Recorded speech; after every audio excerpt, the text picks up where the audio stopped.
नेटवर जर सर्च केलं आपली आकाशगंगा किंवा मिल्की वे तर असे हजारो फोटो भेटून जातील. पण मी जर म्हणलं की असं पूर्ण आकाशगंगाचा खरा एकही फोटो नाही, हे सगळे फोटो खोटे आहेत आणि असा फोटो घेणं सुद्धा इम्पॉसिबल आहे, तर खरं वाटेल? वेलकम टू ॲस्ट्रॉनॉमी 101 सिरीज, ज्यात आपण पूर्ण युनिव्हर्स एक्सप्लोर करतोय one reel at a time.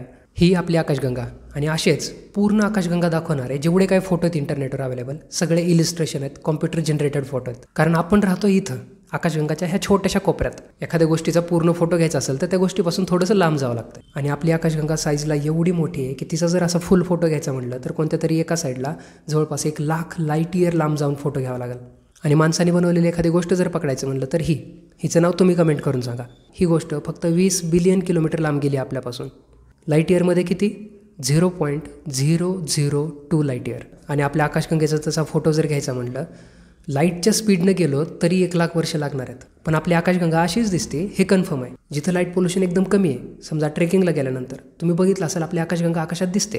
तेवढा भाग बघून आपल्याला एवढं तर लक्षात येते की आकाशगंगा डिस्क शेपची आहे, किती मोठी आहे आणि त्याचं सेंटर कुठं आहे. हे जे आकाशगंगेमधले सगळे तारे दिसतात त्यांची पोझिशन ट्रॅक करून कॅल्क्युलेशन्स करून हे सगळे इलिस्ट्रेशन्स बनवलेले आहेत. थोडक्यात सांगायचं झालं तर तुम्ही रात पाळण्यात बसला असताल, आपण फक्त एका कप्प्यातच बसतो तरी आपल्याला पूर्ण रात पाळण्याचा अंदाज येते की त्याचा आकार कसा आहे, फिरतंय कसं. तसंच फक्त थोडं ॲडव्हान्स लेवल. शेवटी एवढंच लक्षात ठेवायचं की सगळे इमेजेस ॲक्युरेट आहेत पण रिअल नाहीत.